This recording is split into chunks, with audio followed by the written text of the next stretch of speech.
Փոլ Բարագան է հայ սրտաբանների սնուցող ֆրանսիացին։ Հենց նրա մոտ են վերապատրաստվում հայ կարդիոլոգները։ Հենց նա է աշխարհում առաջինը օգտագործել ստենտի խցանումը կանխող հատուկ նյութեր։ Միջազգային կարդիոլոգների հանրությունը առարկել է, բայց այսօր աշխարհի լավագույն պրոֆեսորները կիրառում են Փոլի փորձը։ Ֆրանսիացի սրտաբանը նկատել է Հայաստանում մասնագետները գործի գիտակ են, բայց երկու խնդիր կա՝ սարքավորումները քիչ են, վիրահատությունները թանկ։ Հայաստանում ստենտը շատ թանկ է, հասարակության մեծ շերտը չի կարող ստենտավորման վիրահատության համար դիմել։ Փոլ Բարագան հայկական սրտաբանություն է մտել պրոֆեսոր Ավետիս Մատիկյանի միջոցով։ Պրոֆեսորը հաճախ է Հայաստան գալիս, վիրահատություններ անում ու գոլեգաներին ծանոթացնում վերջին սերնդի տեխնոլոգիաներին։ Խոստովանում է՝ մերոնք պրոֆեսիոնալ են։ Երիտասարդ մի սրտաբան Կարեն Համբարձումյանը, որ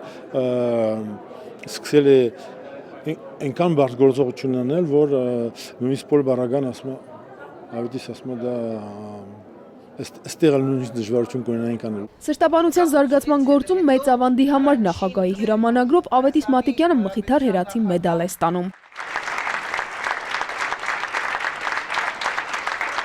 Սրտաբանների Եվրակովկասյան 5-րդ համաժողովի նախագահը Բագրատ Ալեքյանն է, պրոֆեսորը իր խոսքը սկսում է Հայաստանի ձեռքբերումներով, ոչ դեղապատ ստենտի անվճար վիրահատությունը նախագահի ծրագիրն է։